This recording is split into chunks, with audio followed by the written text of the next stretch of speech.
What's up, folks? Welcome back to the Best Show Ever podcast, the podcast where I interview people about the best shows they have ever seen in their lives. I'm your host, Cam Herdt, and we're back.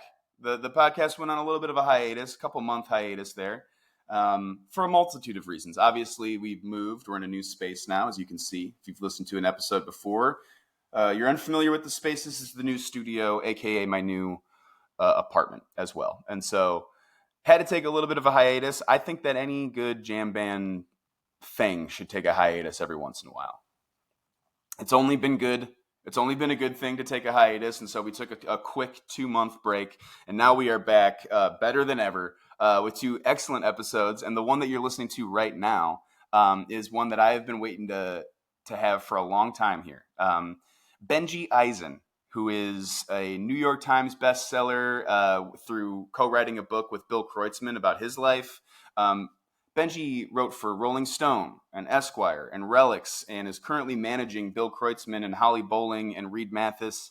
And this is a guy who has just been deeply tied to the jam band scene and music as a whole for decades now. And every time that I see Benjy, he has always got some sort of insane story that blows my mind, that he was in the room for something crazy or he was around for something crazy. And it has just been, I have been trying to get this interview with Benjy for a while. On top of all of the interactions that I've had personally with Benjy, he was a fixture here on the Osiris podcast network, especially when I was deep in the Osiris podcast network as a listener, listening to podcasts like Undermine, and all of the different interviews that he sat in on this network, all episodes that you should be checking out.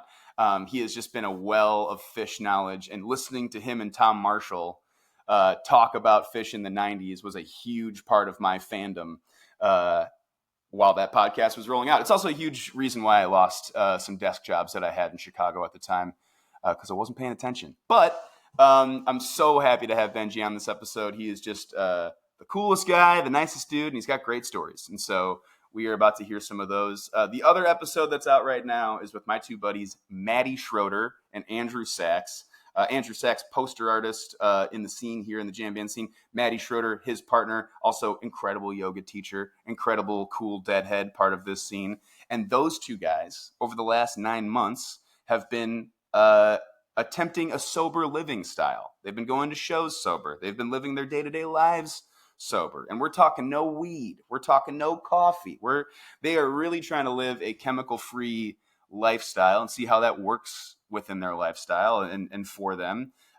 We talk about the pros. We talk about the cons. We talk about just the differences they've noticed in their lives over the last year. And if you're someone who has been kind of like toying with the idea of sobriety going into the next year, or maybe even just doing a run without any drugs or anything like that, it's a very cool and frank conversation from 2 people just talking about their experiences. We are super not qualified to be talking about sobriety as a whole, but we talk about their experiences, my experiences of going to shows with those guys while they've been sober over the last year. Super interesting. Check that episode out as well. But that's enough intro out of me. Please enjoy this conversation that I have with Benjy Eisen. But first, here's a little bit of music from Loom.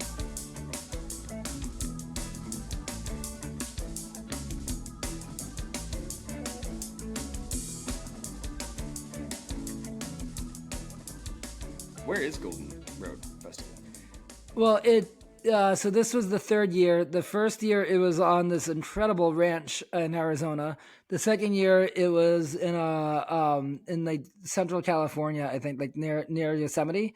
Okay. And That's this year it was on an island in Georgia. And I don't know if you're thinking what I was thinking, but when I was told that, I didn't really look it up. I was just like, I had my flights to fly into Atlanta, and the promoter and the promoter / like she does everything for the festival, Lena, is just this incredible force of energy.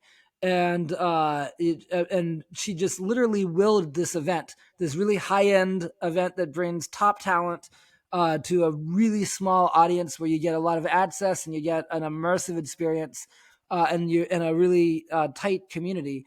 But when she said you just fly into Atlanta, I didn't actually look it up, and I'm just like, oh, it's on an island at a resort on an island, and they're gonna give me a golf cart, amazing. But then when I got there, I'm like, oh, so it must be on the ocean if I'm on an island, right? But it's an hour from Atlanta, and I'm thinking like, I mean, I haven't looked at a map lately, but like I'm like I don't think it moved. I don't think there was Yeah. a big migration or erosion really brought the ocean that much closer. So I once there looked it up, and it's a number of it's a all these lakes, Lake Lanier. I'm butchering the pronunciation, but Lanier, in Yeah, a town yeah. called Buford. And Gotcha. so I didn't quite know what it was.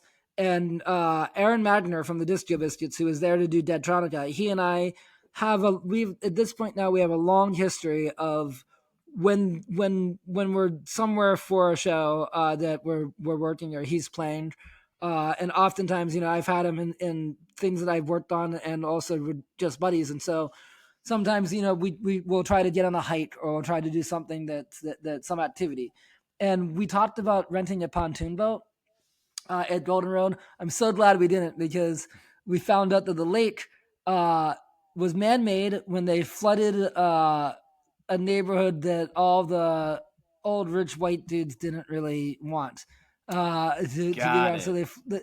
So they flooded this lake to put up golf courses, and which is where we were. And so when you know that, then it's like, yeah, I don't think I want to touch that water, Yeah. let alone be on top of it. And apparently, the infrastructure, the whole that town still exists beneath the water, leading people to one maybe correlate that with the fact that the lake has a really unusually high number of drownings, and also a number of haunted, alleged, purported, haunted sightings, or it's considered, like, I think the hauntedest, the most haunted It's the lake in hauntedest America. lake. It's the hauntedest. It's the hauntedest lake of all time. It sounds like But the it, hauntedest lakes. This is a surefire way to make something super haunted, is to yeah, displace a bunch of totally. people, but through flooding them Yeah, out. Yeah, and yeah. just That's flood their village, and put up a golf course, and you really create a lot of goodwill, and get and into heaven ghosts. that way. Yeah, I Yeah, was and ghosts. Yeah. you really do. But yeah, nonetheless, despite the dubious and tragic circumstances of the, after knowing that, you don't want to say it's beautiful, but there was, it still was a beautiful lake.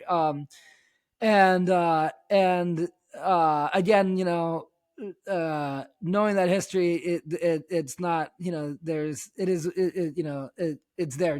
I don't think we should ignore it, but nonetheless, that didn't interfere with the festival at all. The festival Dude, was that's phenomenal. everywhere in the South, though. Like That's that's right. everywhere That's you right. go in the South. Is like, man, this is beautiful. Yeah. What happened here? Oh, fuck. Yeah. Oh, this is a beautiful tree. Oh, Ah, shit. So yeah.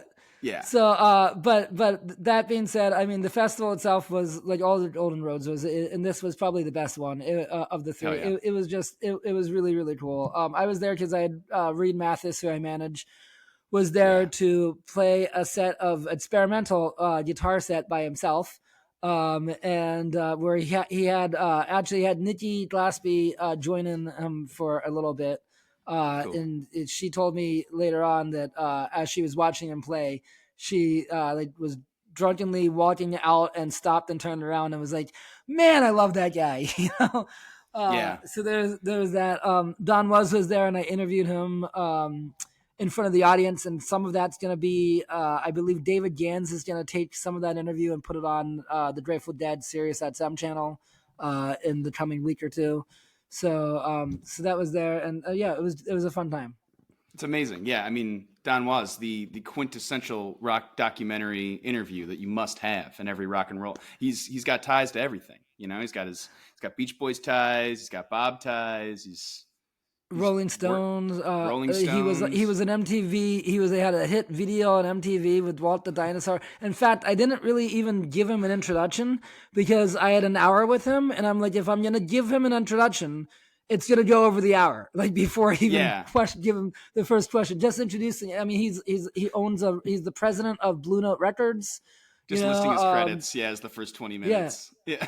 Literally listing his credits would go on that long, and so I guess the man that needs no introduction was invented for people like him. Because Yeah. man, the Wolf Brothers, and the other thing that people don't know about him is that he was, but I was there, and this is how I met him. Was I was in the room for it? Was Dead and Company before it was called Dead and Company. Just it was a 1 week jam session at Bob Weir's studio TRI that was meant to kind of, the word audition was never used, but it kind of was auditions. It was figuring out who the players were going to be and if there was anything to it. And Don was brought in because at that point it was Mickey and Bobby and Billy, the three founding members that were in that band. They weren't. There was the first time that they had been in the room together after Further and after some things went on that led to infighting and stuff like that. So Don was kind of brought in as the musical director of those sessions to kind of be like, no, the tempo should be this fast. No, the tempo should be actually, if there's an argument over the arrangement, he'd stop and say, hey, you guys, let's listen to the recorded version and then let's take a break, and so and he really was a master of ceremonies that way. What an excellent mediator to have for that. I mean, like a guy who just has every sensibility and also seemingly a pretty steady presence as well, like pretty rock solid presence to be around, seems like. That's right. And his own music at that point, before he got into the Grateful Dead world, and I think a big part of why he wanted to get into the world through Bobby, late in life and late in the Dead's career, was because he didn't have a lot of live improvisational experience. He didn't like to jump off the cliffs, which is funny because he also, to say he's well-versed in jazz would be like, saying John Coltrane knew a thing or two about music. He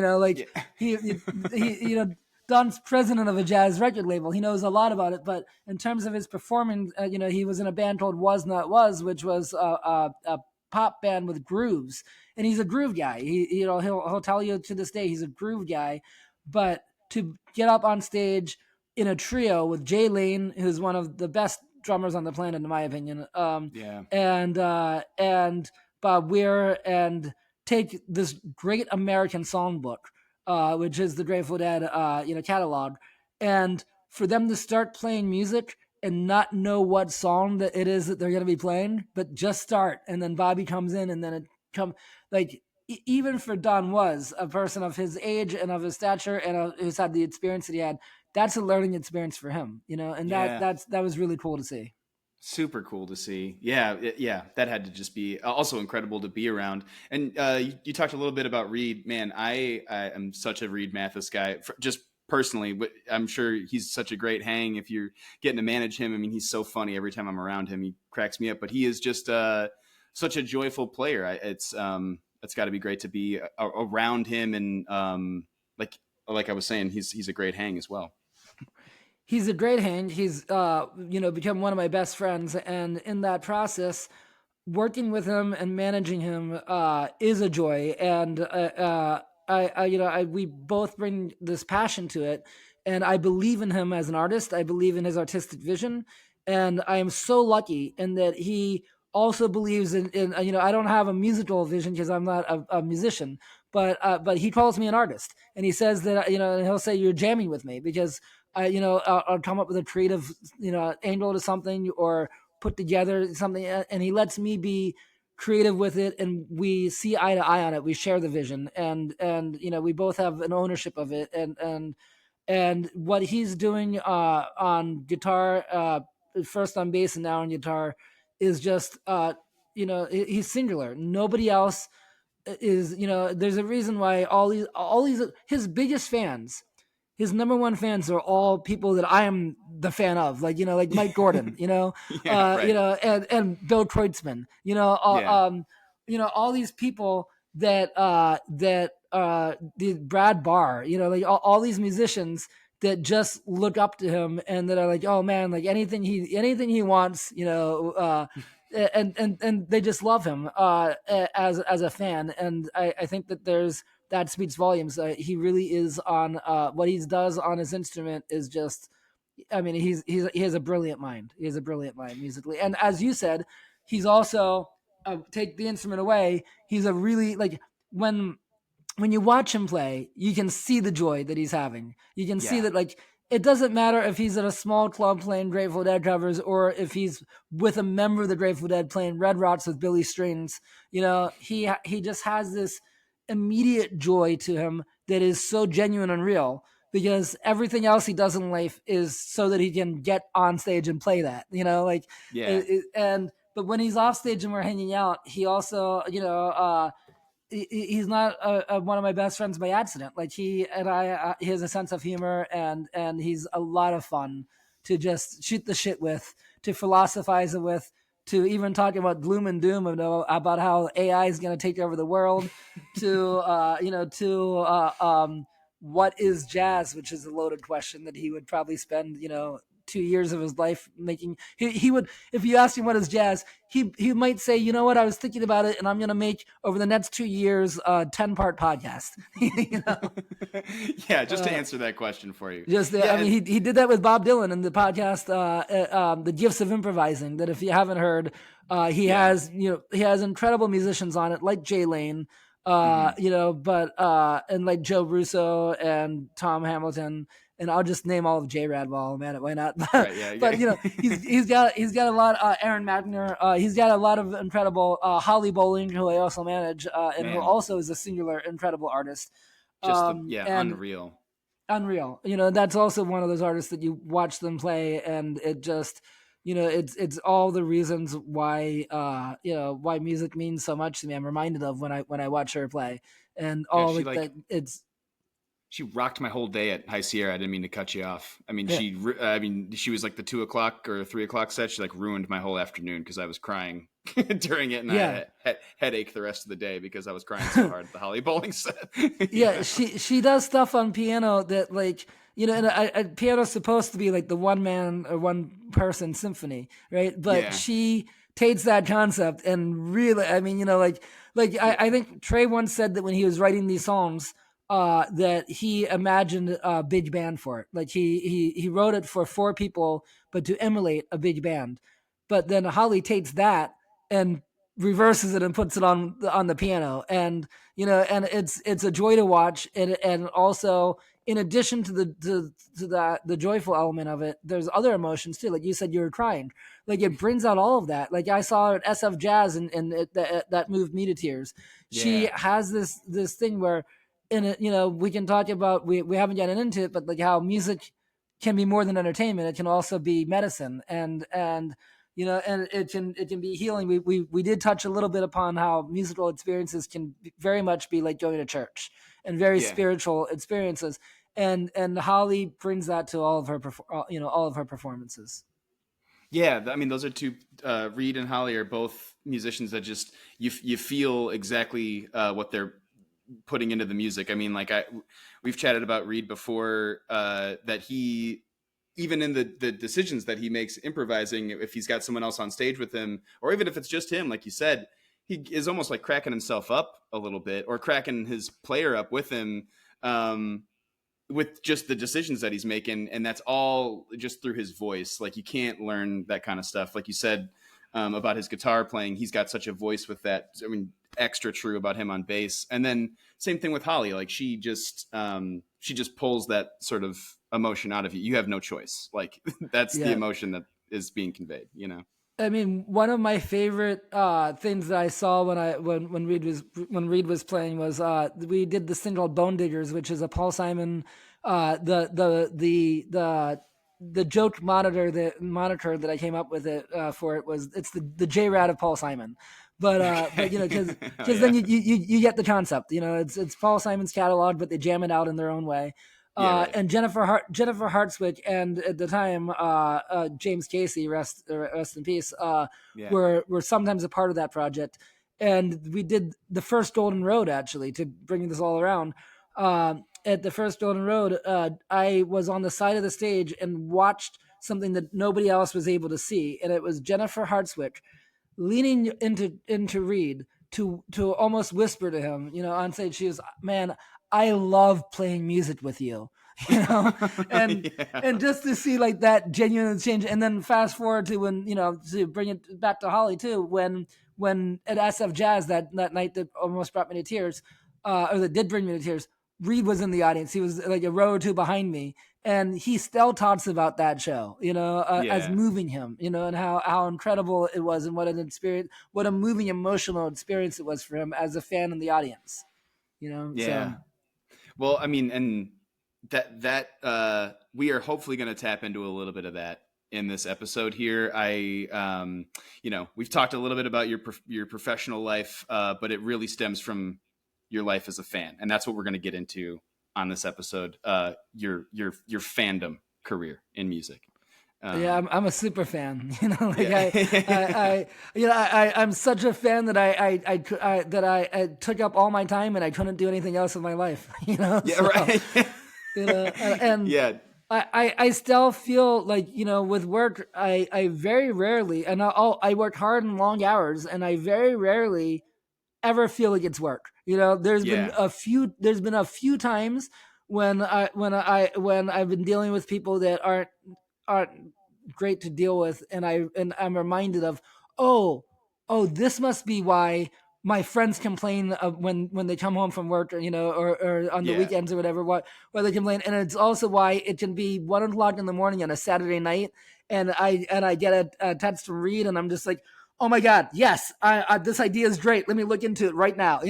Right. It's because that's not work. That's like dreaming on the page. That's that's getting to do things. Even when Bill Kreutzmann, here's a member of the Grateful Dead, a band that their first show changed my life because it taught me, it introduced me to all of that. And here, Yeah. it doesn't matter if it's a weekend. There's no such thing as office hours. If Bill Kreutzmann calls me or texts me, not only do I pick up, but then it's a yes, and like, yes, let's do this, yes, let's do that, yeah, Of course. and even though it might create work for me in terms of like a period of time that I need to be doing tasks, like, dude, I'm doing this stuff because we're gonna put on a concert with my favorite musicians, and we're gonna do a Halloween show at the Mountain Winery, and I'm gonna bring Brad and Andrew Barr in with Tom Hamilton and Aaron Magner, and I'm gonna have they're gonna do a Beatles cover and then a Little Feat cover, and like, this is just it's like rock and roll fantasy camp, Yeah, man. it, And just hearing yeah. you talk about that, like that's what I love talking with you every time we've gotten to meet and chat, is like, you always have some incredible story for me, and you tell it to me like, oh, you're a fan, you'll love this shit, and like it's coming from another person who also loves this shit. You can tell, like, it's just, we're lucky sons of guns. That's also what I'm going for, is the whole not so working but working thing. Yeah, I mean, does this seem like work to you? Like, I bet you can't wait to go to the. After we've been talking for a minute, I can't wait to go to the coffee cooler or to the water cooler and bitch and just be like, oh man, my coworkers today. No, this is fun. No, right? I mean, I don't usually edit fun phone calls with my friends. Like, I usually have to not. I just get to hang up and not have to edit those. So I'll have to edit. I'll have to edit this. That's the work part. But I mean, come on, man. Talking of editing, can we pause for 1 second? My computer's about to die if I don't plug it in. Oh yeah, go for it. Okay. Oh, yeah, it's gonna die.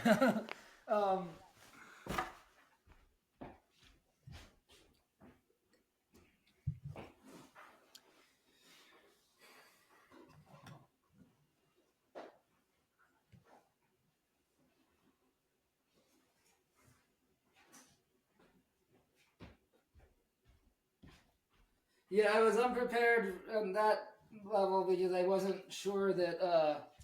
Oh, now I hope that I can do it at the same place. Oh yeah, I can. Well, I certainly didn't think we were going to be even on this long. Yeah. So Yeah, that's exactly right. Yeah, I didn't think that at all. Yeah, Okay, yeah. great. Cool. We'll chat about your first show, and we'll get the fuck out of here, man. Word. My first best show ever. This is my first best show ever. This is the first show you ever saw in your life, ever. That's right. Yeah. And Yeah. I'm not even seeing it yet. This will be the first show that I ever see. Oh on yeah. YouTube. Yeah. This. Yeah. Yeah, no, and man, you got to check out the show. It's fantastic. Yeah, yeah, it's the best show You ever. got to you got to listen to the other show. Yeah, yeah. Speaking of the first show ever, and we've gotten into again, your professional career. We're going to talk about your career as a music fan. What is the first concert you ever saw in your life? So the first concert that I ever saw was Bon Jovi at Hershey Park Stadium. No, yeah, I was 12 years old, and up until that point, music to me, rock and roll wasn't something that bands made. It was something that the radio made. It yeah, came out of the radio. It wasn't coming out of bands, and so the first time I saw a rock band play, it was. A group of kids in summer camp playing Eye of the Tiger, but as a band, and I saw them and I thought, how are they how are they emulating the sound that's coming from the radio? Because the radio is making that music, and so it just didn't clock with me until and I grew up my parents listen to music, of course, but not rock and roll. They listen to the Beatles, but the pre-drug Beatles. Peter, Paul, and Mary, John Denver, but a lot of Broadway. And so Broadway was my first basis for music in seeing musicals yeah, as a kid. And then from there, my parents also listened to a lot of classical music, so I was familiar with symphonies, and having been to the symphony and stuff like that. Um, but not really a rock concert. And so I remember that in school, some kids were talking about music videos, and I couldn't join in the conversation. Like, I think they were talking about Thriller and all these music videos that I had no idea what they were. And so I went home and I was like, well, I want to be one of the cool kids. I want to be, and it was like my friends talking about it. So I was like, what am I missing out on? And I turned on MTV, and the very first thing I saw was Bon Jovi doing "Living on a Prayer," and oh I yeah. immediately fell in love. And it's kind of like, when you go to a restaurant and like the very first, you're hungry, and so the very first thing you see, you're like, that's it, I got to get that. And Oh, then that sounds later on, awesome. later on, you discover that like there were way better options other than like toast and butter, you know. Yeah, right. But you just saw it. So Bon Jovi's "Living on a Prayer," and it was actually the first time I understood the transformative power of music, because I bought "Slippery When Wet" on cassette, and when my brother's friends were being bullies, I would run into my room and put it on, and everything was okay again, Yeah, right. So because it Yeah. took you away to that place. And so they happened to be coming to Hershey Park Stadium, and that summer, and I'm 12 years old, and I pleaded with my mom to take me. She wouldn't let me go by myself, but she said that she would be a good sport and chaperone me and take me to this concert. And we get there, and she had a number of safety concerns, about it. And it's funny because when you look back at that era in American history, the late '80s, even the early '90s, like I've seen a lot of stuff on Instagram about how, like, oh, parents just let their kids, you could say, hey mom, I'm going, to the skate park, or I'm going to the playground, or, I'm gonna meet George 2 houses down, and we're gonna ride our big wheels. And they'd be like, Yeah. okay, cool, whatever. And, no way of keeping track. So that was all okay. But it was, the things where, like, the parent cannot see their kid for 5 days and just assume that they're on the big wheels and everything's okay. But don't eat the candy at Halloween because there'll be razors in it, Of course. and if you're at a concert, don't go on the floor because you could be stampeded to death. Right. that was a that was a genuine concern that my mom had. So we get to the seats. We're at the Hershey Park Stadium. We're in the 100s on the side, and I'm looking down there longing, like it's pulling me, as it would for the rest of my, as it still does to this day, where I'm just like, I want to be in it, and I want to be closer, and all that. My mom wouldn't let me go down because it was, a risk of stampede. I want to be And stampeded. yeah, totally. Yeah, it sounded cool to me. I was like, stampede. Well, I want to be a part of that too. Yeah. It What's doesn't that matter like? if I'm doing the stampeding or one of the stampeded. Being I just want to. stampeded. Yeah. Yeah, I just just put me in it, put me in, Yeah, coach. right. But Yeah. instead, my mom, I danced and sang along to all the songs while my mom sat there and read a book, and uh, saw John Bon Jovi fly across the arena on some contraption that actually worked. So there was no rescue squad involved. He actually was able to fly across Got the it. stadium, Nailed it. and the band, they played their Slipper and Wet hits and stuff that I'd been listening to on repeat, for the months leading up to it, and it was magical. It was the gateway drug. It wasn't until sometime after that I learned that, if you think Bon Jovi's cool, check out Yeah, Bruce Springsteen, the E Street Band. the real Bon Jovi. Yeah, like Yeah, the totally. The real Bon Jovi. Exactly. From New Jersey. Yeah, New Jersey already has a superhero rock star. Check yeah. this guy. But before I got to it, I mean, Bon Jovi. It was, it satisfied that musical side of me, because by musical I meant like Broadway. It had the theatrical stuff. All those, all those metal shows really did. Fire and stuff like that. They were running around, running up and down platforms and stairs Yeah. as they're singing, all dressed up in rock star clothes, which I guarantee you was not the same clothes that they were taking to, when they were going out to dinner with their families. And so, Yeah. it's a show, it's a performance. And I love that. I to this day, I love that side of things. I love the theatrical side of Phish. I love when Halloween's and New Year's Eves and things like that. And we'll get to New Year's Eve and the theatrical elements of it, but and the influence that it may have had on me. But yeah, it's just Bon Jovi was my first concert. Yeah, that's like the natural progression out of Broadway into rock and roll music is that big kind of massively popular rock and roll production, especially like you said in that era in the 80s. Like Kiss just had a massive show that had timed out, massive fireworks, and they're shooting people across the stage, or people are getting lifted off the ground on high wires, and like you said, they're like playing characters a little bit. They're like Yeah, in, especially Kiss, but like Bon Jovi even is like in character as rock god Bon Jovi in the that's play right. that is this Bon Jovi show. But you get to Uh, watch the music getting made. Like in those other experiences, you just listen to the, like you said, you didn't see or watch anyone make the music. The music just kind of came from the speaker or the radio or whatever, like you yeah, said. Like, that's exactly right. And then to see it live and to have it come to life, but then also, like you said, with Kiss, they were comic book heroes, right? Like yeah, they were straight out of a comic book, and I never understood. And to this day, maybe because it was before my time, but I never understood the like Kiss fans are infatuated. There's a Kiss cruise, there's Kiss right. conventions, and I think a lot of that it's the same people that would go to a comic book convention, for a 1000%. lot of it, because they're the sci-fi soldiers, like they're telling these stories.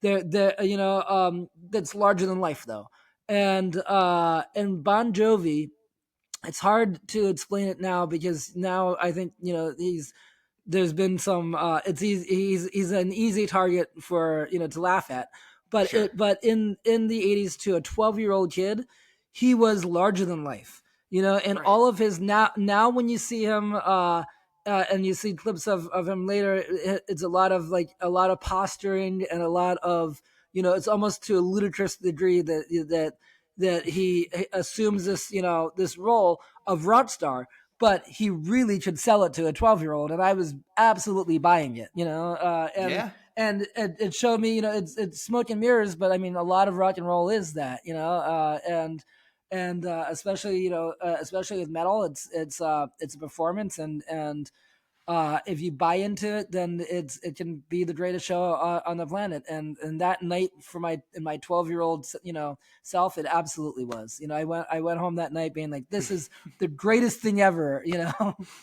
Yeah, struck by rock and roll. And yeah, I mean, like that's not necessarily fake that these rock and roll, like there are very few like David Bowies or Princes where like, no, that's like just really how that guy is. Like, Right. like that, or like Yeah. there's very few, but then that makes, when you start getting into Phish, and like I said, or like you said, we'll probably get into those guys, I'm assuming pretty soon here, but that's what makes them such a stark difference. They come on stage and they're just like hey, I know those guys. Yeah, They're that's like right. Yeah, normal guys, but they're they're putting on an even greater show than you could ever, yeah. That's right. Their yeah, magic trick is in their fingers. Their yeah, magic trick right. is in their instruments. And the playing. But for Bon Jovi, he does a magic trick, and it's it's live performance. It's being a Yeah. rock star is his magic trick. That's totally You know, performance. It happens in other genres too, like in hip hop or in anything, like you go see like an amazing hip hop artist that puts on a really good show. Um, they're not fucking like that all the time.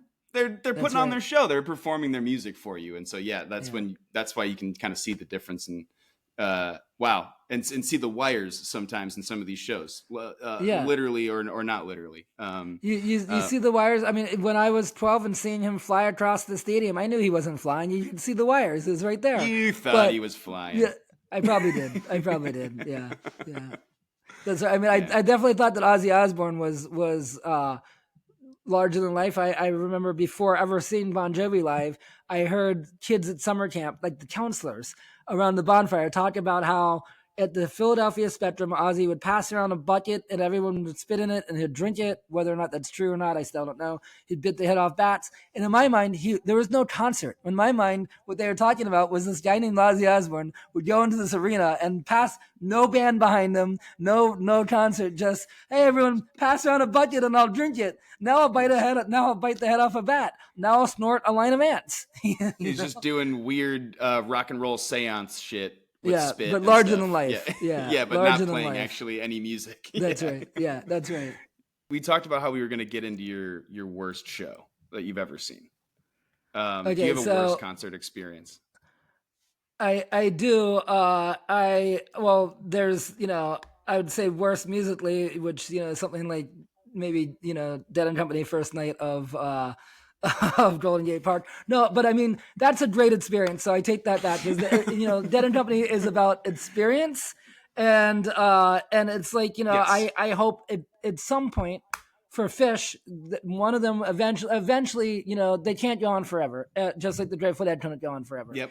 And when that happens with Phish, I really hope that there is something to take the torch, not another band being handed the torch, but I hope that they continue to take the torch and run with it in whatever form it takes, and that I will continue to go because it will be a way for me to connect with the community and have that experience again. And that's really what to Yeah. me what Golden Gate Park was about. So even though musically I don't know if anyone would ever want to go back and listen to I mean there are moments like the Trace It in, but and there's other things with that band that I don't know, but that's not what I'm saying. My worst experience ever was not that at all, because I had a great experience. I had a great time, and most of the people there did as well.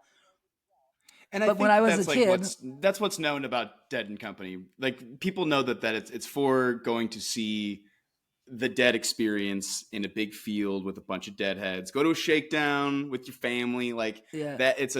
That's an experience that we're not going to have always. And so that's right, and that it's kind of a you're museum exactly piece. right. Yeah, Yeah, yeah, yeah, a it's kind little of a bit. museum piece where it's behind glass, and it's like because of that, like it's it's not gonna be like when you see something in a museum versus seeing it in the wild, But it's like, oh, so this is what a Grateful Dead concert was like, Yeah, with some reenactors, but nonetheless, I'm not taking anything away from the experience. I'm actually trying to legitimize it because it is, it's musically. I want to separate, separately. There's the musicality of it, and then there's the experience of it. And I think though with my worst show, there's the same thing because I don't know. I mean, I've seen some pretty bad shows because I've seen thousands of them, and in fact, I had a rule that I came up with at one point that if I'm thinking for more than 5 minutes about what hoagie or sub or pizza or whatever I want to get right after the concert, that's a sign for me to leave because or if I'm like booking travel or responding to emails, but back in the day before you had phones on you, I remember there was a concert, a specific one where I was like thinking for more than 10 minutes about what I was going to get to eat after the show. And I was like, yes, I should probably just leave. But, um, but my worst that is such a experience good rule. did not have to Excellent do with rule, the by the music. way. Yeah, totally. Yeah, Yeah, I highly advise anyone to adopt it.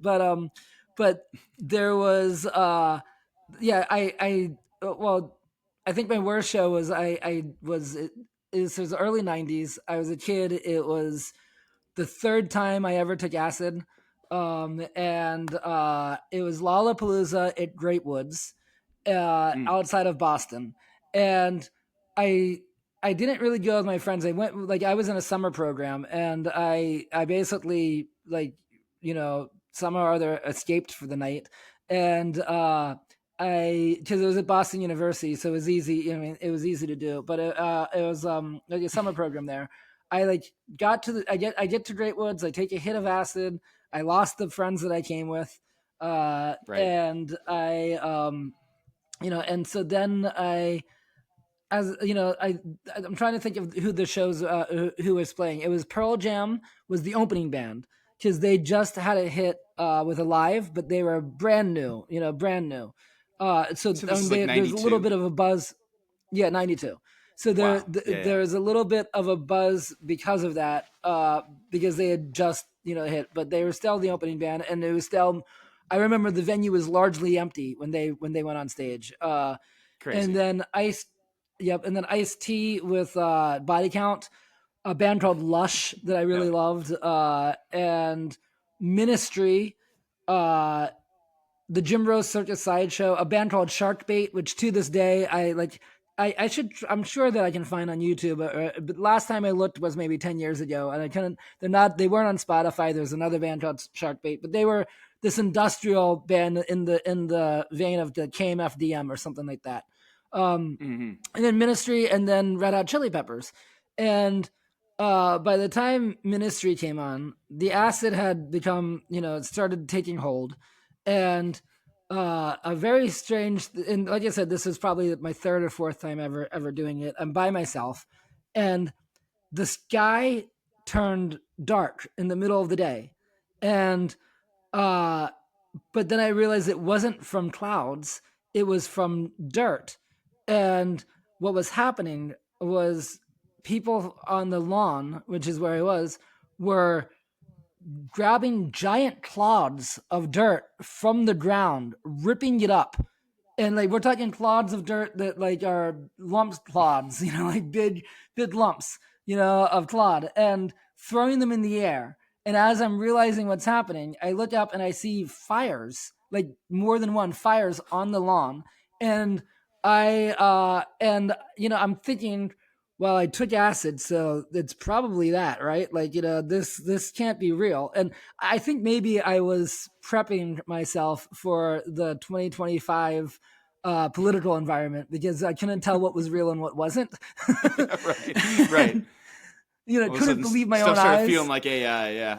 Yeah, I couldn't believe my own eyes, but sure enough, I saw fires on the lawn, and just when I was thinking this acid is, this is everything they tell you, warn you why not to take acid. At that moment, Yeah. on my head, a giant lump of clod landed squarely on my head. I was wearing a white politically minded T-shirt that immediately was brown with dirt, and I'm like, oh, this is real. And I went into the bathroom and I saw somebody in slow motion punch somebody else. Their Oh. body flies against the wall. I'm like, oh man, I everything my mom told me about stampedes and all of that is Yeah. true. I'm like, I'm not gonna get out of here alive. I go back outside and I see the bonfires on the lawn, and so I go up to see what is actually happening. And sure enough, it was multiple small fires that they had built because they were tearing down the back wall of the venue, all the like lumber, and they're getting these wood, and then they're ripping off their shirts, lighting this shit on fire. Somehow they had gasoline in there to like whatever it was, and I thought that this must be part of Lollapalooza, right? Or like this is just like it, because how else, like what random fan is gonna have be able to do that? And then I saw that they were moshing over the fire pit, so I had to give that a try because Sure. you know. And Ministry is on stage, and they're playing with there's bones and skeletons hanging off Al Jorgensen's microphone. Um, they're singing like Jesus built my hot rod, and it was all very post-apocalyptic, a post-apocalyptic sound. And I'm looking around, and sure enough, the lawn is totally torn up. No one's doing anything about this. Like the venue's not being shut down. The band's still playing. So I'm just like, this is, and I went to what, I did mosh, by the way, at one time. And then I got a little too scared because the fire was real, it turns out, and people were ripping their shirts off and throwing in the fire, and I didn't want to be thrown into the fire. So Sure. I go to what was the equivalent of participation row. Like it was this all these vendors with petitions and things like that for nonprofits. And I asked a guy that looked like he was on tour with the festival. I said, "Is it always like this?" And he responded, "Just wait till the Chili Peppers come on stage. Fire comes out of their head." And I'm like, okay. And sure enough, though, he wasn't lying. When they came on stage, they had helmets with flames coming out of them, unrelated to the fire that was happening on the lawn. And I thought that every Lollapalooza was like that. I leave. My friends had left, so I had to hitchhike back to Boston.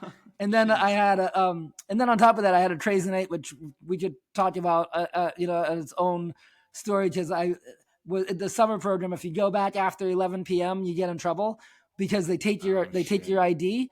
But if you don't come back at all, they don't notice. So I stayed up all night. So I fell through that loophole, but it meant that I was tripping my balls off at this beautiful reflection lake until I found out that it was actually the Christian Science headquarters.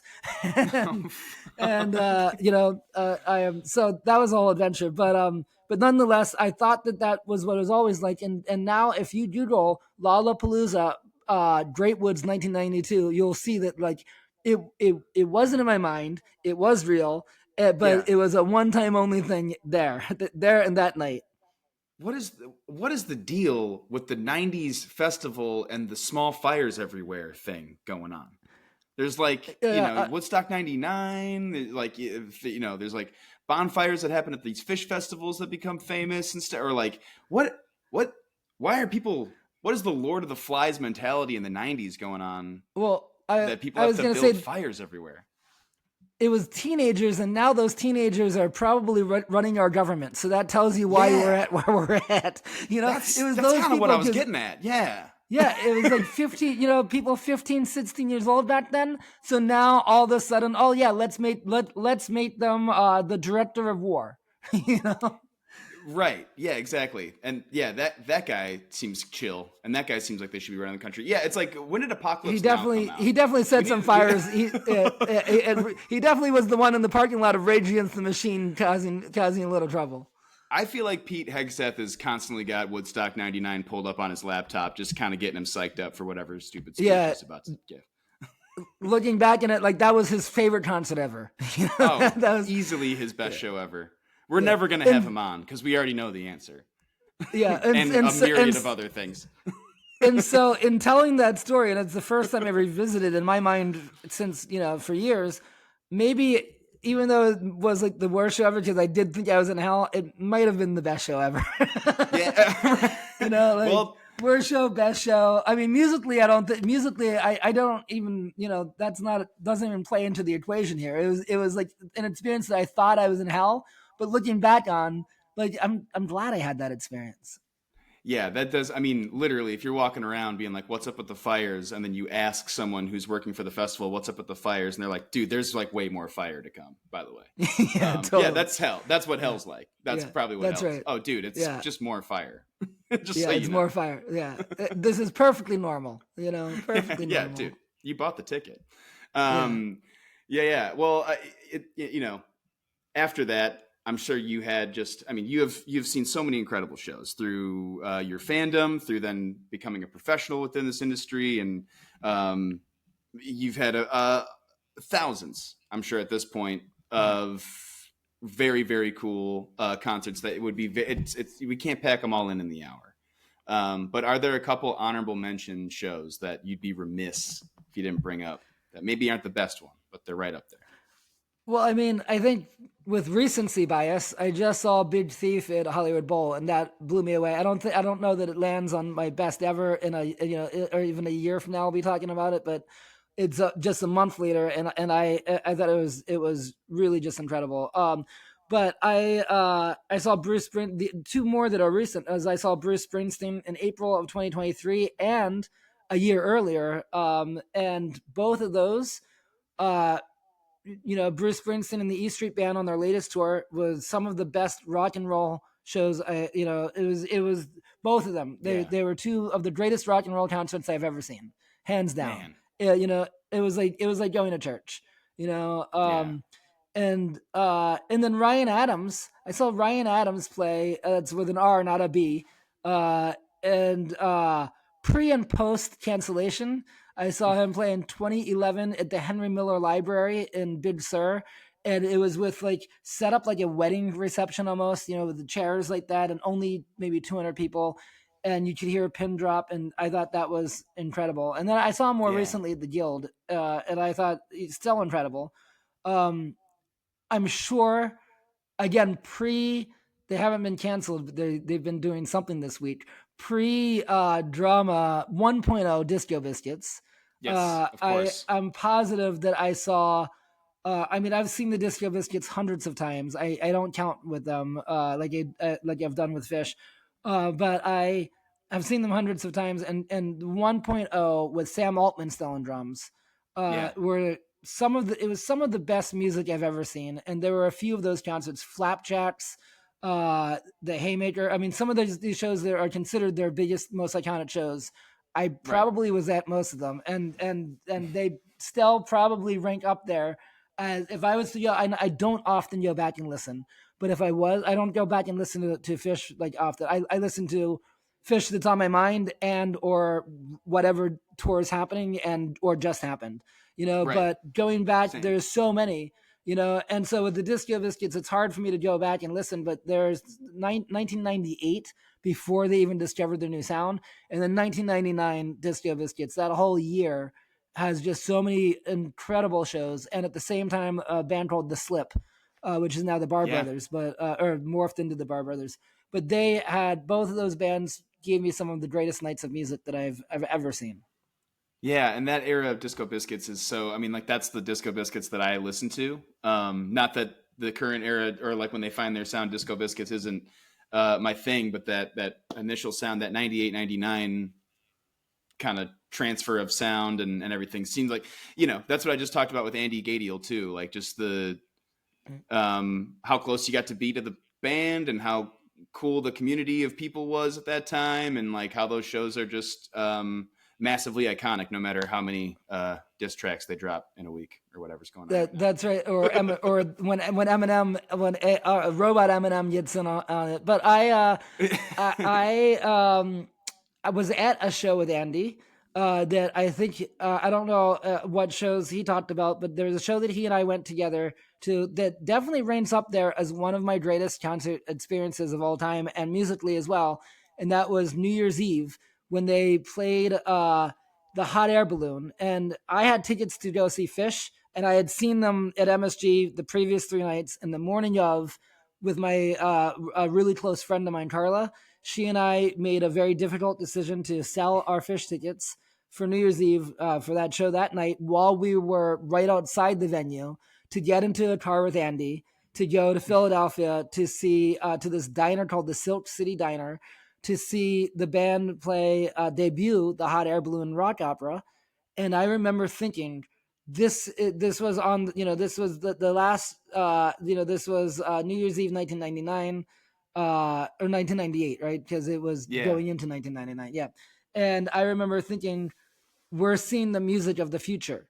This is the music that we'll be listening to in the decade to come, and that was true. yeah, When they brought out the hot air balloon, and then of course 1999 was an incredible year for the Disco Biscuits, and again, and they still have the fire. I'm still a Disco Biscuit fan of course. through all of the things, but back then, it was just there was something about those shows and that night too, seeing a New Year's Eve show with 200 people, 250 people maybe, and after the show they debuted the Hot Air Balloon, which are still to this day is some of my favorite songs that they play. And after the show, they invited the entire audience back to their house for a party that went well into New Year's Day, maybe even to the And second. And so, at that point, Phish wasn't inviting all of MSG to come back to their yeah, house and party with them. It's a different experience at that point that gets to be a little more yours. And so that's right. Yeah, that's right. Yeah, I mean, like, of course you're going to gravitate towards that. But, Andy talked about that exact show and the difficult decision to relinquish the 98 Phish tickets. I mean, you guys had both seen so much good Phish at that point. So I understand, like, I'm sure to someone, when you talk to someone who's my age that didn't get to see shows in 98 and you're like, what the fuck? You left the fucking, like, how could you possibly have, but you had seen so much good Phish at that point, We had seen so much good Phish, and including that week. I mean, we saw the 3 MSG shows that led up to New Year's Eve. And in hindsight too, if I had to miss a Phish, I mean, I had sworn that I would never miss a Phish New Year's Eve, which I think we'll end up getting to on this podcast. But I think that if I was gonna miss one from that era, that one wasn't so bad to miss. I missed them. They played 1999 for the first time. But and like a hood and I think I only listened to that show once because it was too hard for me, but having missed it. But I made the right decision. Andy made the right decision. Carla made the right decision. We went and we support, and we were friends with the Disco Biscuits, and so we saw it as supporting them. I remember Brownie told me the day before, when he knew at that point he thought I was going to be seeing Phish, and he said I would be too if I didn't have to work.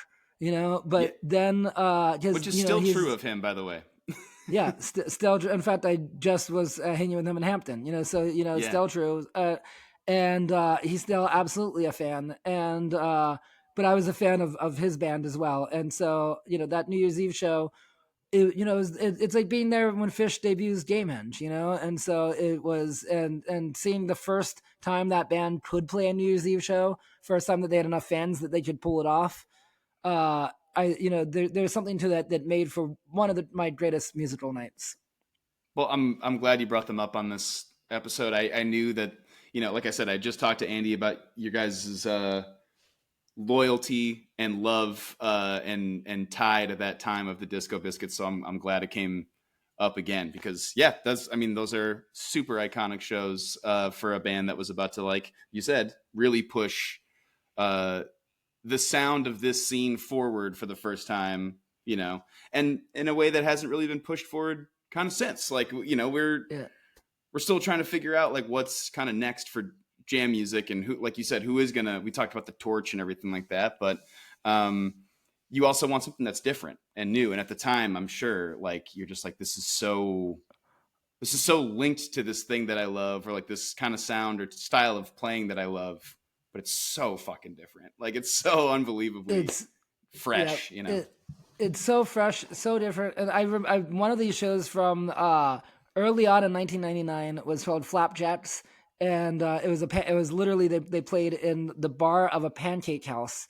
My friend Jeremy Sheely, I think, set up the whole thing, and it was just for a bunch of kids from Mechanicsburg, PA. I'm sure that there were less than 100 people there. There must have maybe even less than 50. And then, of course, months later, they're playing these bigger clubs. But that night was the night that the band learned that you don't need to play a song the whole way through. And you can play the second half of a song first, and you can invert it. You can play it dyslexic. And I remember Brownie in the parking lot, and the parking lot was like a 4-car parking lot, like in the parking lot of this pancake house afterwards, talking about how he learned that night that songs are made up of parts and those parts can be disassembled and reassembled, and that was hugely influential on all of jam bands to follow. Yeah, absolutely. It's like kaboom. It's like another one of those things that's like, this happens in comedy a lot where it's like, it's right there. Of course, of course you can do that. But it's not always been, it hasn't always been, of course, like, that's right. Those are the best ideas, the ones that are like kind of right there for you. Yeah. I mean, had to be such a cool time to be around those guys. Are there any other, before we get to your best show ever, are there any other honorable mentions that you want to make sure that you get in on here I think. before I mean, we get to the best one ever? I think we probably, I mean, I saw some really special shows like Tom Petty. Oh, Prince. I saw Prince in a small club called DNA Lounge in San Hell yeah. Francisco, and it was a tiny, tiny, tiny, tiny club, and it was just incredible. I mean, he said all these things that like Prince would say. Like he's like, I decided, bro, I'm only gonna play my number one hits, which means we're gonna be here all night, Yeah, and hell yeah. you know. And he said a lot of stuff like that. So and just playing and his guitar playing, is just he I think now he's recognized as a guitarist, but at the time he was considered more of a pop star, and people didn't take his guitar playing, or he wasn't making lists of best guitar players. He really was. He was Yeah. incredible on every instrument. Yeah, that's someone who I really wish I got to see before he passed. And like, even my freshman year of college, I went to school in Minnesota, and we would go hang out in Minneapolis. And there was like, you could go to his house. There was like ways that you could like get picked up in a van outside of a club, and or not a van, it'd be like a party bus sort of a deal, and people would just go listen to music at his house. Sometimes he was there, sometimes he wasn't there. There was like rides out of there and stuff. I never did that. It's one of my biggest regrets. And yeah, whenever he comes up on this show, people usually talk about how there was like some small club weird evening, where they got to Yeah, just watch Prince blow people away, in a small yeah, and he space. really, yeah, he really did. There was no bells and whistles, no production. It wasn't the big arena. And I was lucky. I did see him play in arenas, and those were Yeah. actually I left those shows, almost in tears because of how good it was. Yeah. But seeing him in DNA Lounge in this tiny, club, uh, up close like that without any smoke and mirrors, and just watching his pure musicianship, Yeah. as he shows off. And he wasn't just a showman, he was a show off man. Like he loved to show off, but he had the chops to prove it. Yeah, that's like when you see any clip of him playing, or if you watch any like a stadium show, or like, yeah, that's, he wanted to blow you away. Like he Yeah. like that's how his like playing style was. Yeah, I'm sure that was incredible. But do you have a best show that you've ever seen in your life? Best show ever, I maybe. mean, as well, this podcast is the best show ever, right? But Hell I yeah. but for a magical concert, I mean, I think when we talk about best and worst, like the Lollapalooza thing, I think that it was like the worst because I thought it was in hell, but also like not the worst musically. I'm sure I'd seen worse ones, including, like I said, in Golden Gate Park more recently. Hey. Um, but as far as best goes, I mean, I think the experience. I think what I do is I equate in my mind best to like something that had the greatest impact on me, Yeah. and that would be the first time I saw Phish, which was New Year's Eve, 1993. And I had just gotten into them a month or two before. I had seen the Grateful Dead at that point I think seven, maybe not at that point. I saw the Grateful Dead with Jerry a total of 7 times, I think, maybe 8, 7 or 8. Yeah. Yeah. Sid 7, something like that. Nice, man. Yeah, I was but hoping. yeah, but but I when I saw Phish, I had just got into them right beforehand. I wasn't, and it was because I heard "You Enjoy Myself" on after taking a giant bong rip, and was like, "What is this music?" And I heard it differently. I'd heard "Picture of Nectar." I think I even had the album, and it didn't leave an impression on me. It Mhm. opens up with Llama, and it was just like it sounded funky, but it didn't. I didn't really understand it. And then just like at that Lollapalooza, I for my first Phish show, I ended up taking acid. This by the way, to put it in context with that Lollapalooza story, this was a year and a half later. So Okay. I had only taken acid maybe once or twice in the time between, In between, yeah. so I yeah, and so then it's now a year and a half later. I'm hoping that there's no bonfires or lumps of clod being thrown in the air, but it's inside the Worcester Centrum, and a similar thing happened, but where I questioned reality. And again, prepping for the current 2025 environment, I didn't know what was real or what wasn't, because when the acid took hold, I took 2 hits that time, doubled up, Yeah. and again, just like Lollapalooza, I intentionally lost my friends because I was being magnetically drawn to the stage. So I ended up in, I think, one of the maybe the 8th row, something around there, center. And back in those days, there were seats on the floor.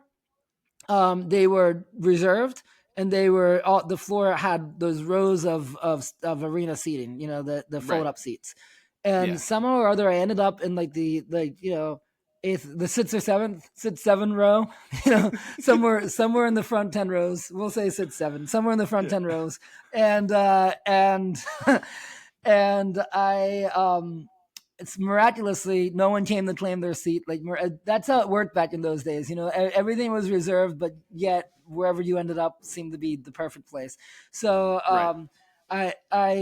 no one came, and there were people to my left and right, so it wasn't empty seats. It was just somehow miraculously, I took over this guy's seat, and then in 1993, for that New Year's run, the band had an aquarium production stage set up. So the whole stage was supposed to look like this giant aquarium, because the New Year's gag, as you might know, and as the listeners might know, they were coming down from the ceiling right before New Year's Eve. They were swimming. The band members swam down from the ceiling in these wetsuits. But before that happened, are we still recording? Because it just had a weird. Oh, we are good. Yeah. Yeah. It seems like we're Okay, still good. Yeah. great. Okay, so I had maybe the computer's trying to not trying to censor this this bit out. Yeah. Right. But Exactly. yeah, because the guys from Phish, like superhuman rock stars, swam down from the ceiling in wetsuits, but on a head full of acid in the aquarium set. I didn't put it together that this was because it was New Year's Eve. Instead, it being my first Phish show and me not being familiar with the catalog, when so many of the songs were first time, the first time I was hearing it. So Lizards, but more significantly, Split Open and Melt. And because they're singing down, down, down between the seaweed and the slime.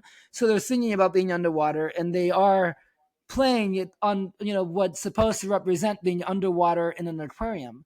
So because of that, I thought that one, I was convinced that this whole band, I was like, that's where the name Phish. Everything is about water, which turns out to not be so far from the truth. It's not I was, far off. Yeah. yeah, I was like, all of their lyrics, this is all about, I didn't know about Gamehenge yet. I was like, this is all just about an underwater fantasy. And then I was convinced that this is where, again, my cognitive thinking in these days, I need to make sure that I have good, can discern fact from fiction. Because in 1993, on that particular night, I was having a little bit of a difficult time figuring out what was real and wasn't.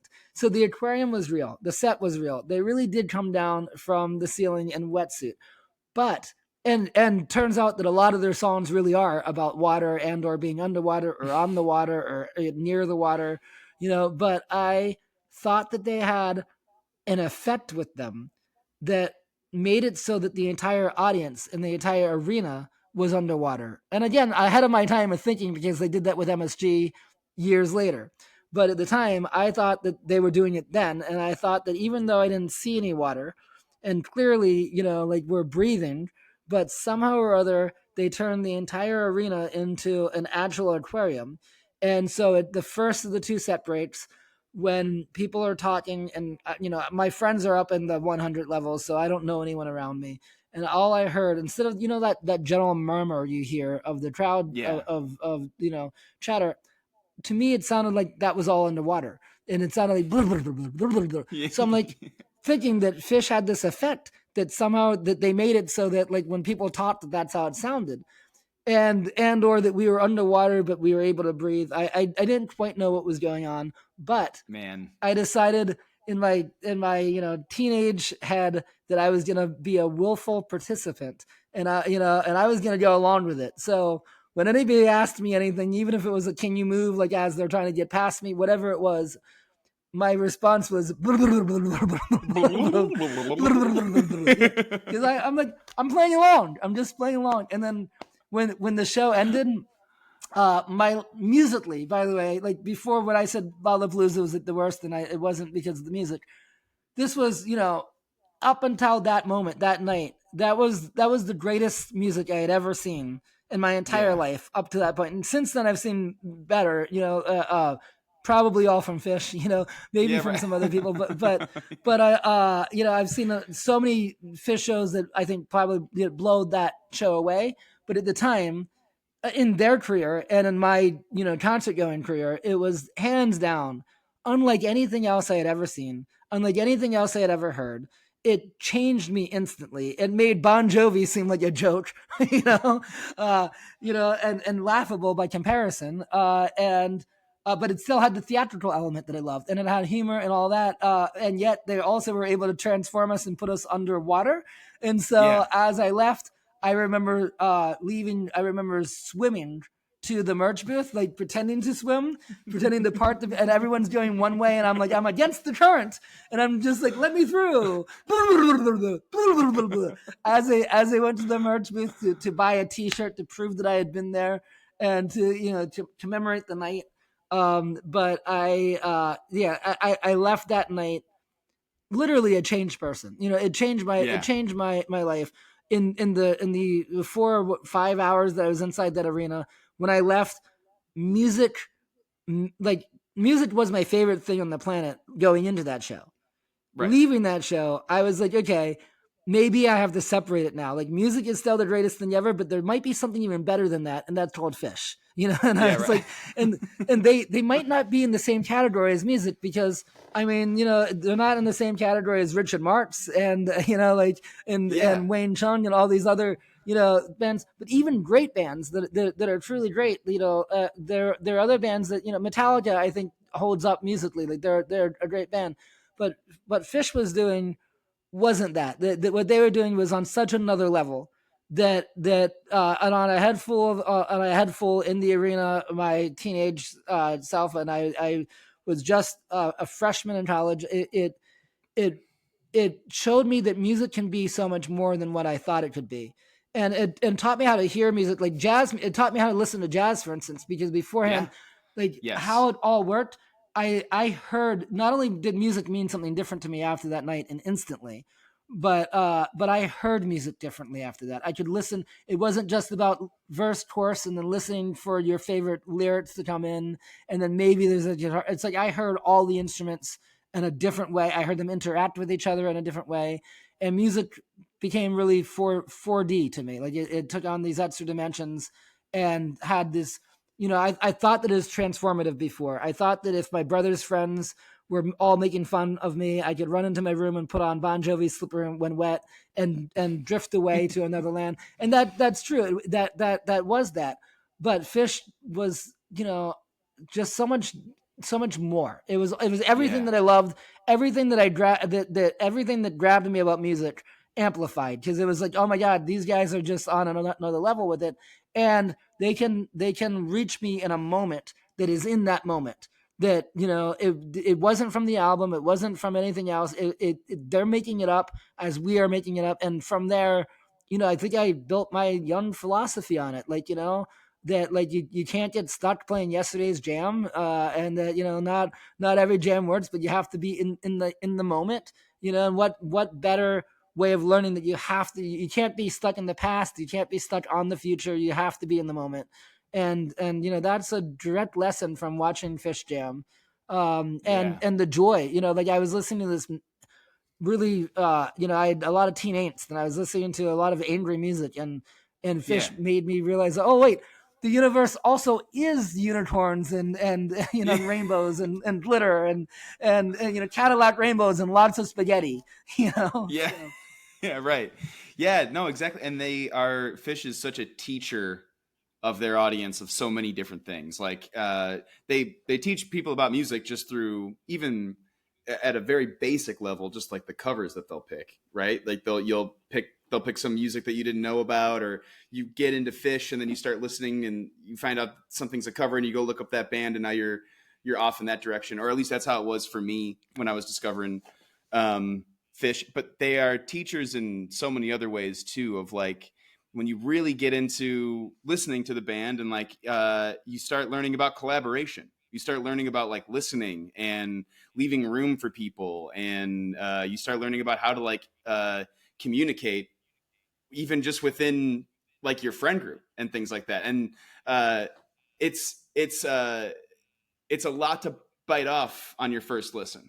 It's a lot, like you said, you didn't quite get it right away, or you didn't quite digest it. And like, you know, I spent a lot of my high school years liking Phish and not being able to explain it to my buddies. And I happened to go to high school exactly during the hiatus. And so we weren't really taking friends to shows. And like, it's kind of a hard, I'm like, how do I get this across to you? What I'm getting out of listening to this? Like, you know, you're not listening off of this first bong rip and a listen. You're not getting all of this context that I have, but it does take, you know, a lot of listening and research to kind of understand exactly what they're doing for you, you know?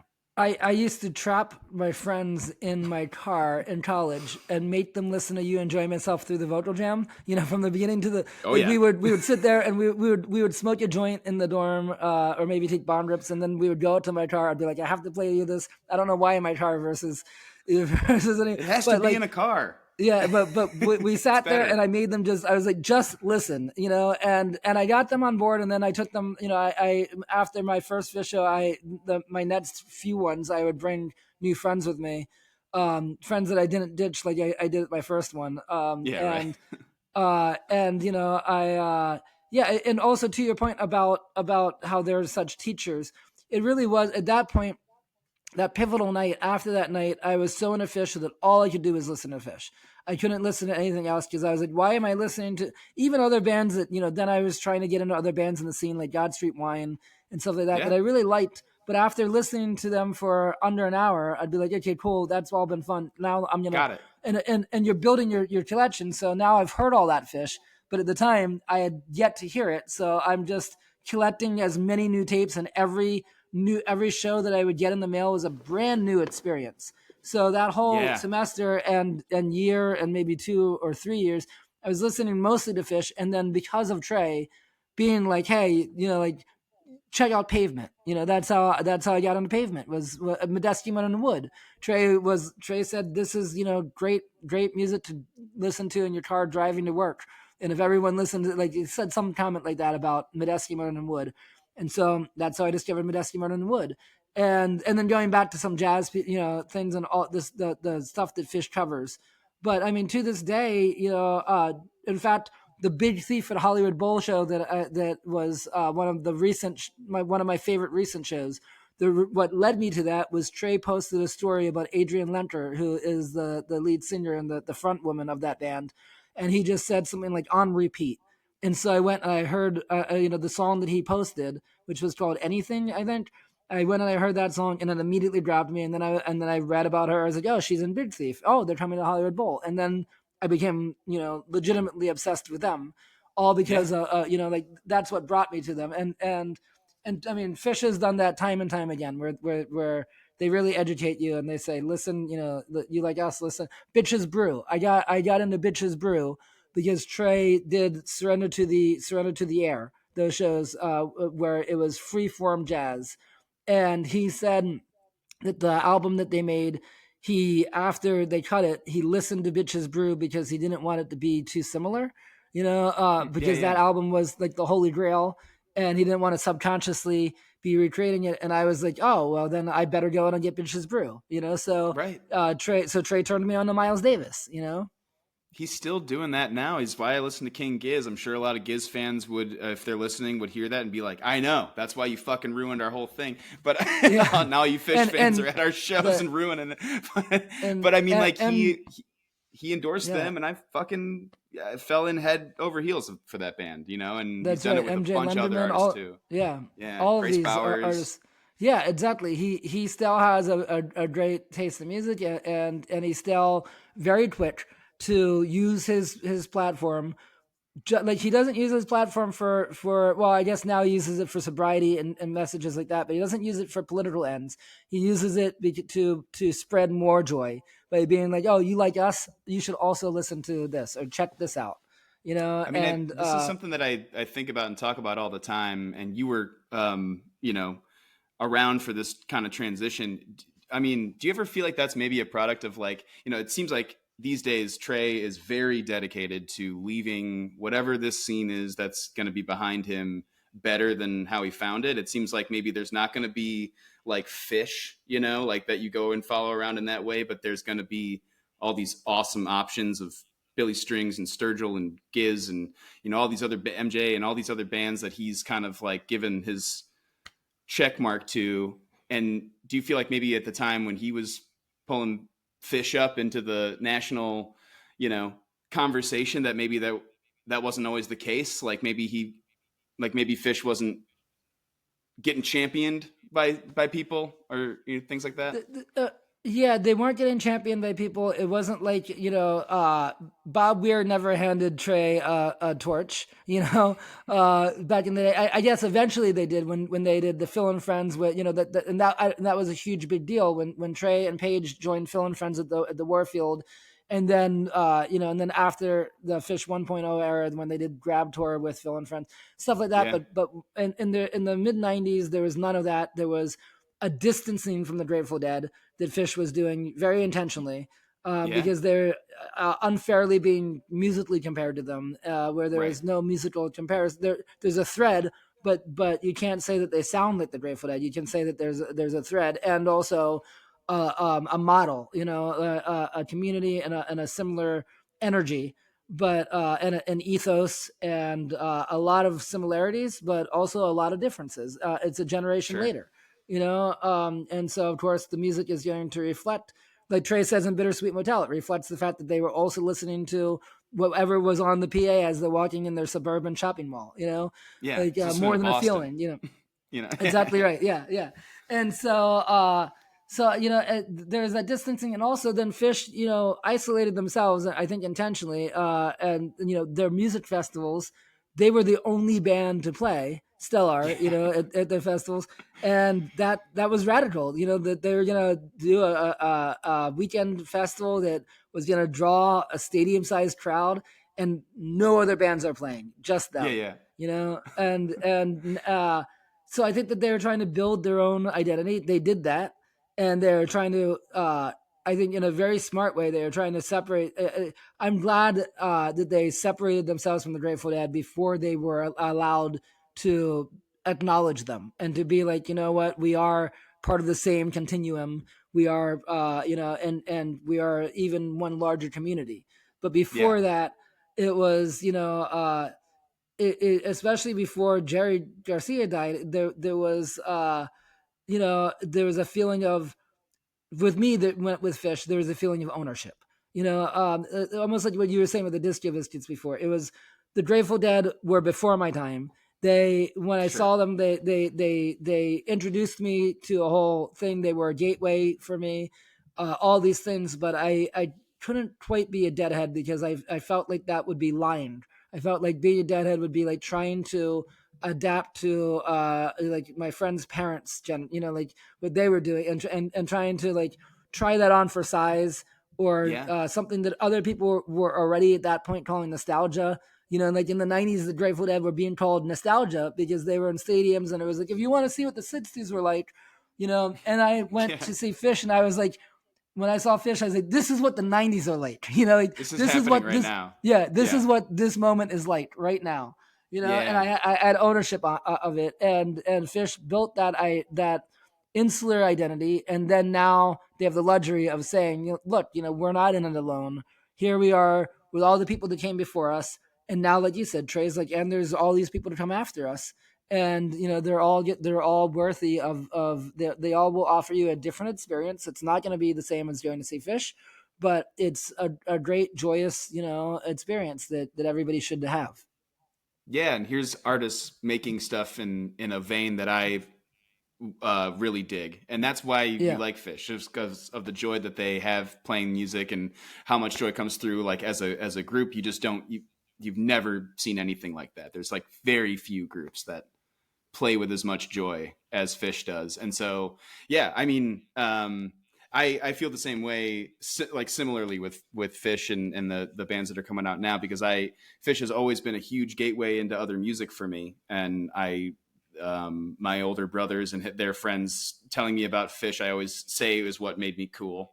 It made me deeply uncool to my friends though, because it wasn't what was happening right now. Like you said, it was like nostalgia. It's like it's the '90s. It's hacky sacks. It's frisbees. It's not the early 2000s, and or I should say mid aughts. Like it's not 2010 or 2012 at the time. But nowadays, you know, when you said that, like King Giz and some of these bands, like that feels like 2025.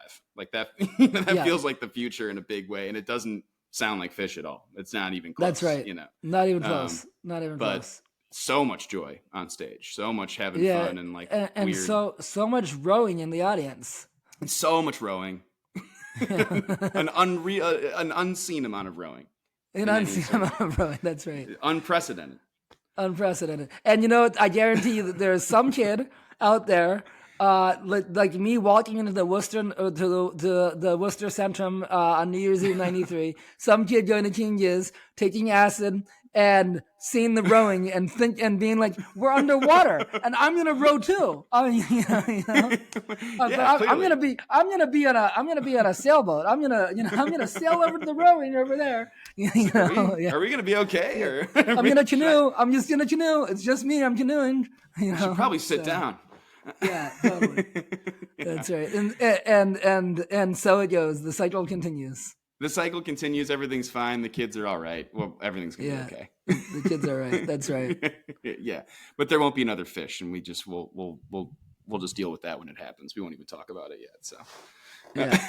Yeah. That's right. I mean, when that day comes, I mean, and as I was saying earlier, I do hope that for at least in my lifetime that it continues. On the other hand, there is something to be said about like the whole reason why the Phish broke up was there is something to be said for when it's not what it used to be, then knowing when to hold them, knowing when to fold them, you know. And luckily that was a bluff, or that was that was their best days had not passed, because they still have had, you know, like I mean, as anybody that is still into Phish now and was into it then will tell you that they're, you know, they have some nights where they're playing just, you know, it's still just as exciting, it's still just as captivating, and it's still just as fresh because they are reinventing themselves daily, you know. And so, and that's why you said before that's the Phish.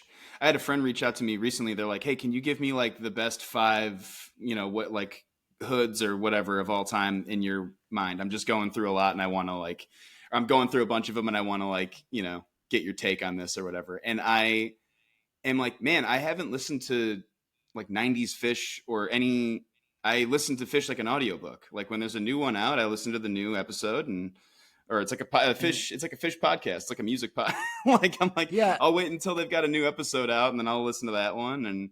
But I don't often go back to 97 or 98 unless I'm like getting a new friend into them. You know, I'll be like, you gotta start here. You know, whatever. But for me, if it's I'm going on a podcast with the lyricist to talk about 1997, I'll go back and I'll listen to that show beforehand. But but other than that, I listen to every note that they play in real time, and then I'll go back to the highlights of that. Like the next day, I'll be like, oh yeah, that hood last night was amazing. Let me hear that again. You know, and then by the next year, that's already forgotten about because there's a new tour, you know? 1000%. That's exactly how it is. But you know what though? That's why I'm still such a Phish fan after 30 some years, because if I was listening to that same show, that I haven't listened to what I hear came on your show to say was the best show ever. I haven't listened to it since the 90s probably. Because you know because why would I? If I was still listening to it, I'd be bored, because I'd be like, I've been hearing this tape for 30 some years. You know, it's like no, you got to hear. insist on hearing new stuff. We love the familiarity. We love the Psalms. So that's Of why course. with Phish it's so great, because it's taking what's familiar to us and what we love and making it new all over again. Hopefully in theory and in goal, every night, making it brand new again and making it fresh again for us. And that's why we're not sick of them. Yeah, 1000%. There are absolutely shows that happen after a tour where if it were a tape that I had of this current 2024 show or 25 show or whatever, I would have burnt it out by now. I would have wore it out, because I would have listened to it like 100 fucking times. But then, yeah, like you gotta move along from shows. It is nice to kind of have a couple jams that almost work like your comfort TV show, like The Office of jams. You go back to that one. Totally. Just, you put on on the repeat. Yeah, yeah, it's sweet. Yeah. There are definitely ones that have the greatest hits that when I'm in the mood to hear classic Phish, I'll go back to, like, there's a Denver '97 show. There's even in 2.0 the Nassau with the Tweezer. There are certain shows that I'll and then of course like April '92. I was just telling a really good friend of mine who's listened to hundreds and hundreds of Phish shows but never discovered April '92. I was telling him about the show in Eureka.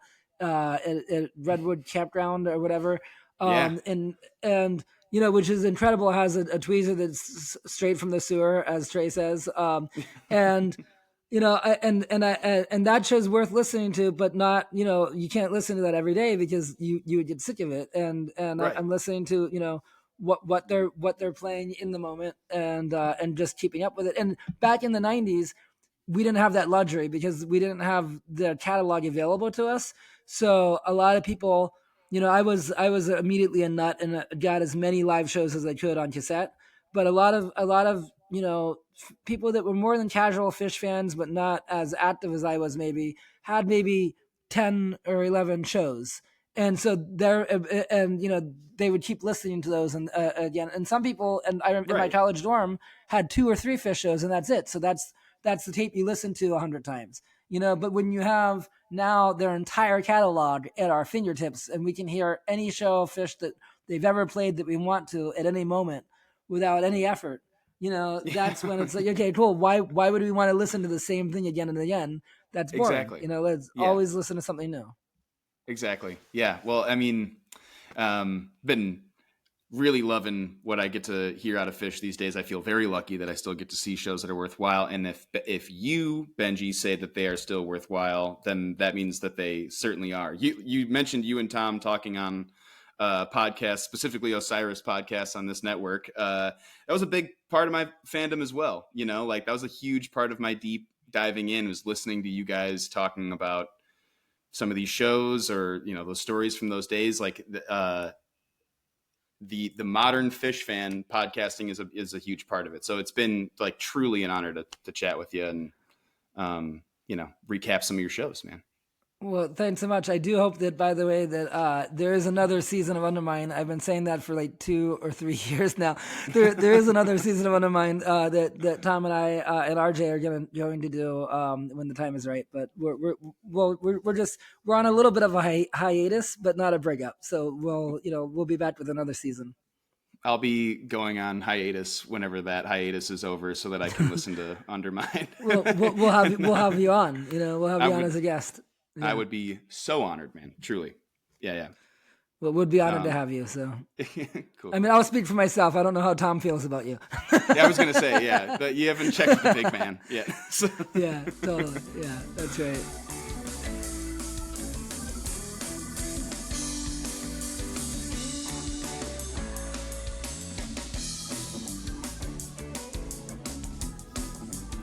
That was my interview with Benjy Eisen. Man, again, just such an honor to talk with Benjy. Just so happy to chop it up with him anytime I get to in person, but especially on recording now that we've got that. It's just super cool.